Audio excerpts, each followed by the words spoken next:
Do I get to talk too? Sure. Hello from Laura Ann Studio in San Francisco. I'm Laura Ann Trimble Elbogen, a class of 2000 graduate of the Princeton Art and Archaeology Department, and I'm going to share a glimpse of my studio with you.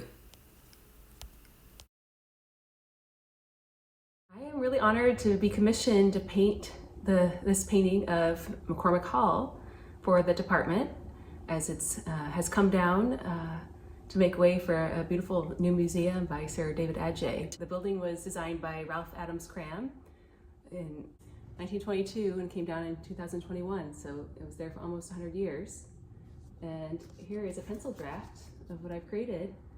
I'd love to document the process to share as part of the history of the building and the history of this painting, which captures the department's history.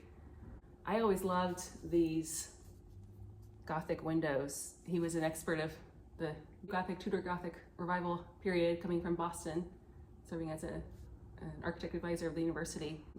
My junior fall in 2006, I took Anne Macaulay's history of photography class, which I loved, and coincidentally met Brian Elbogen, who also loved photography, and later we got married in the Princeton Chapel in 2012.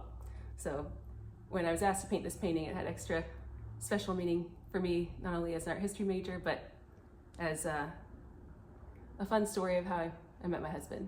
I wanted to paint activity into this painting, and there was one photo in particular, which I don't know what year it was. I'm wondering if it was 2006, because there was a golf cart in the photo, and I know somebody who rode a golf cart to and from that class. In fact, Brian happened to tear his ACL during that class and was on crutches and hobbling in and out of that door there from this golf cart. So I wasn't going to put it in there, but I saw that picture. I thought, well, there might have been other students riding golf carts too, but it's a funny coincidence. I love putting bikes and people walking in the scenes just to capture that energy of campus. And right here we have Susan Love Lear painted onto the bench, looking out onto the campus in her memory. And I call these paintings window to the bay paintings, portraits, because I live in San Francisco. I'm actually sitting in my home studio in San Francisco in the bay window where I have Laura Ann Studio. But really it's meant to be a portrait of the architecture of the people, of any landmark space or place that someone calls home. And I've loved painting the university just as it was a place that I called home for 4 years. And I know so many people who go to Princeton or went to Princeton still feel that love of home for the campus and just the beauty of the architecture and the buildings. One thing I do with my window to the bay portraits is architectural borders. So you can see that the border here is inspired by the architecture of campus, but specifically McCormick Hall. All of these features, these details, come from the balconies and from the various parts of architecture that you can see there, the quatrefoils from those Gothic windows. So I'm going to paint this to look like fall. From all the inspiration pictures I received from the department, we were all captivated by the big red tree that's here in fall, some yellow leaves as well, and I'll go outside of my normal blue and white borders to put in an orange border for Princeton. One more thing that I'll mention is that I'm using Canson cold pressed watercolor paper, 11 by 15. One thing about materials, my artist's grandmother, Barbara Trimble in Southern Indiana, was also a watercolor artist later in her life. And I realized when I had my studio going for some time that she painted university, she painted house portraits, and ultimately that's what came out in my work as time went on. I've painted several scenes now, almost a dozen scenes of Princeton. I paint house portraits by commission, and she did them mostly in pen and ink, but later in her life she did a lot of watercolor, working with the woman Norman DeSantis out of Florida, Jensen Beach. She did a program there using these colors from American Journey. I buy it well, she bought it through Cheap Joe's. She gave these to me as a gift, probably around my 16th birthday, if I had to guess, sometime in high school. So I've had these same watercolors for 20 years, and they're great. I love them. I work from these 6 colors. They blend into just about every color I could imagine. I also use white and black. And I have to say that watercolor lasts a pretty long time. So I squeeze it onto 2 main palettes, and this one with a variety of colors that I mix. This one has a lot of blues, and unlike what I learned in elementary school where you clean your materials every time, I actually keep my palette going. It helps me when I have a fresh start. Sometimes if I'm doing a very specific project that requires specific colors, I'll use an extra palette, but I just use those colors. But for my day-to-day paintings, I keep that palette going. It just helps me get started. It's one less thing I have to do when I'm getting started. It's ready to go for me. And now I'm going to get started. This is day 2. I've let the painting dry a bit since yesterday. And one thing to think about, especially with watercolors, that it does take time between layers sometimes to be able to add layers and let it dry in between for just that element of layering. So here's where it's at now. I don't often share the painting at this stage. When I was home growing up, if my mom saw a painting at this stage, she would get nervous, and it just doesn't look good at this point. It's incomplete, but I'm sharing it to share the process. I'll be adding more and more layers today. The way that I work in watercolors, I do start with a pencil sketch. I have the client review that and make sure they're on board with it before moving into watercolor, because once you start the watercolor, you can make some changes. You know, you can add a little bit here or there, but it's very hard to take anything away. So I got that approval from the department before I started my watercolor, and then I just keep going until I get it to a stage where I am ready to share it. Every now and then, for a really complicated or detailed kind of painting, that's more conceptual, I'll do a pencil, kind of color pencil mock-up of colorations or even Pantones to make sure we're all on the same page of the color scheme before I get started, but we already knew we wanted this to be a fall scene. So I will keep painting with fewer interruptions than yesterday and just let you watch my process. I do want to share, I was thinking about when you're studying paintings in school, in art history class, and you're just thinking about what's in the scene, or you're studying the artists and their life while they were painting it. Since yesterday, since I took a break from the morning session, I picked up a daughter from preschool. I took her to the San Francisco Botanical Garden and the Japanese Tea Garden. We walked through Golden Gate Park. I picked up my 2nd grade son. We went to the playground. We had a pizza night at the playground with other families from his school. This morning, my kids are out with my husband on an errand while I paint. I'm just gonna paint nonstop. And then we're going to a Cub Scouts cookout at the beach for my son. And the reason I'm sharing all of this is because you see the painting, you see it done, and there's a lot of life that the artist lives in between. And sometimes a painting can take several days or weeks or months, depending on the project, and there's a lot of life lived in between it. In my case, when I commission a new painting, a lot depends on my schedule to how many paintings I have at any one time, but I will say 2 weeks to a month.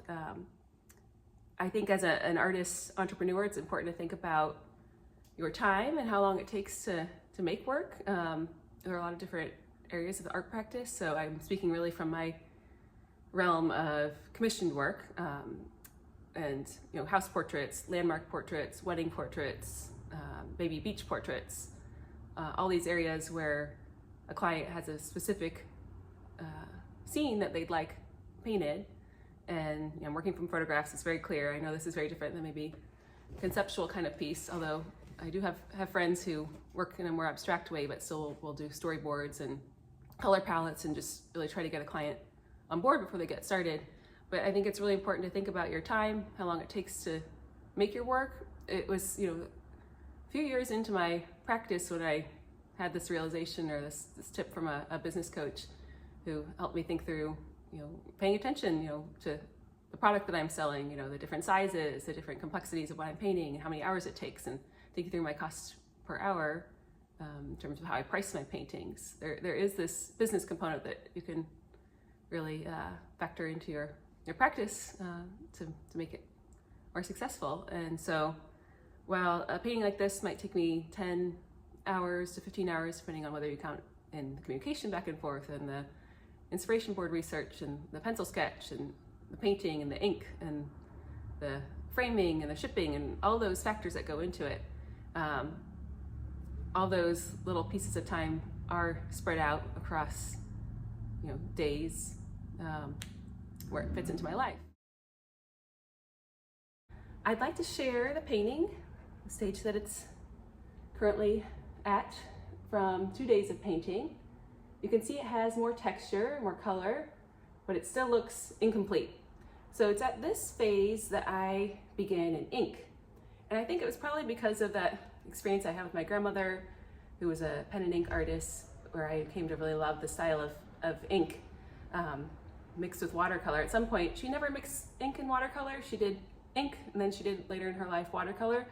At some point, I don't remember exactly when, I mixed ink and watercolor and just came to really love that medium. And thinking, in terms of the practice of art, I've read and learned myself through the years that having a niche, having a style that people can depend on is really helpful in custom work, because when you're trying to get custom commissions, your clients will know generally what they're going to get.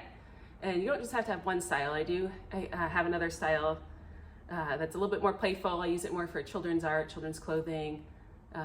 It's watercolor pencils and watercolor pastels. That's a style that has come for me a little later through experimentation and buying new materials. I try to buy new materials once a year, or usually around summertime. I'll go to Blick Art Store, which is my local store, and just walk around and see what they've got. And I feel like a kid in the candy store when I do that, but I try to pick up something new each summer, generally before summer travels, and experiment. I find that helps me in my practice just stay fresh. And oftentimes as I experiment, I will incorporate those media into my commission work over time. But at the end of the day, the watercolor and ink style is my bread and butter. So the next phase is ink. And you can see the watercolor is still, there's more to be done. It's still quite incomplete. But as I mentioned before, watercolor is a layering process. So I will do the ink, and then at that point, having that definition of the architecture and the leaves and the border, it gives me that stepping off point for really going in with more layering and shading with the watercolor. And I find that playful and fun and effective. It's 9 p.m. I've got the housework done, the kids in bed, and now I'm sitting down at my kitchen table to keep inking for the next hour. Maybe students watching this process video might or might not be thinking about parenthood, or might not ultimately choose to become parents. But for those of you who are thinking ahead of the big picture, I always knew I wanted to be a parent and have a career. And so handling both of those, it's been important to me to do both. And so I work when my kids are in school, and sometimes I work odd hours other times, on weekends or evenings when they're either sleeping or out with family or friends or my husband. But right now I have about 30 minutes. So here's where it stands. This is improvement from the last draft. It's certainly still incomplete, but as I go along, it feels less and less unsettling to me. I know that it's done when I feel that feeling of settledness, where every detail feels just right. I do consider myself a highly sensitive person. I'm sensitive to detail. I'm sensitive to clutter in a house. I notice everything. So I try to capture every detail that I can, every cornice and every column, and the from the Ionic to the Corinthian, and the leaves and the ivy. That's where it's at. Oh, there's my daughter. So it's Tuesday, August 30th. The painting is due tomorrow. I'm well on my way. And it's daytime. I worked last night. I worked this morning. I'll work again tonight. I'll work again with a chunk of time tomorrow. This is a perfect moment. Daddy's gonna do my nighttime. Yes, Daddy is going to do her nighttime. More color coming. More red to the tree. More color to the sky. More brown to the bricks. Stay tuned.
Good morning. I finished the painting last night. I'm on the home stretch and now I'm going to sign it.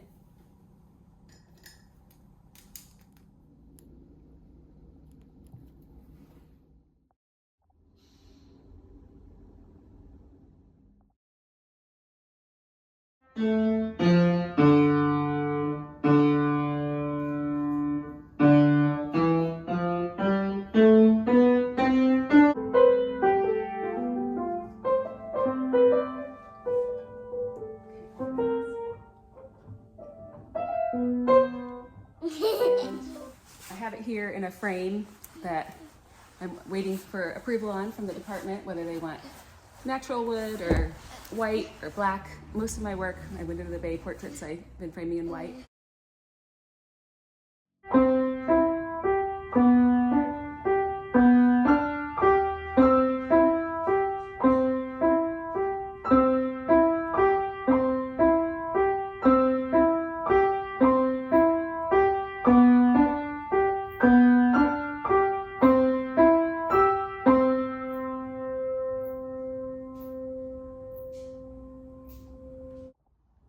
So here is the final package painting.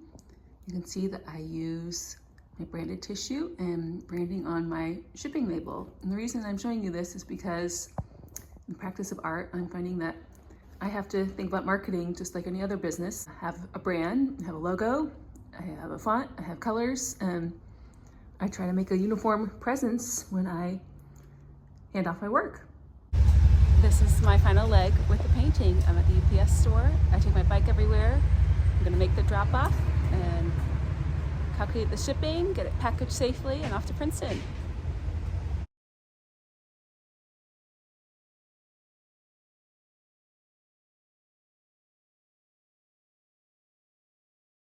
I do want to give a shout out to my class of 2007 classmates who put together this sweater and striped shirt for our 15th reunion this past summer.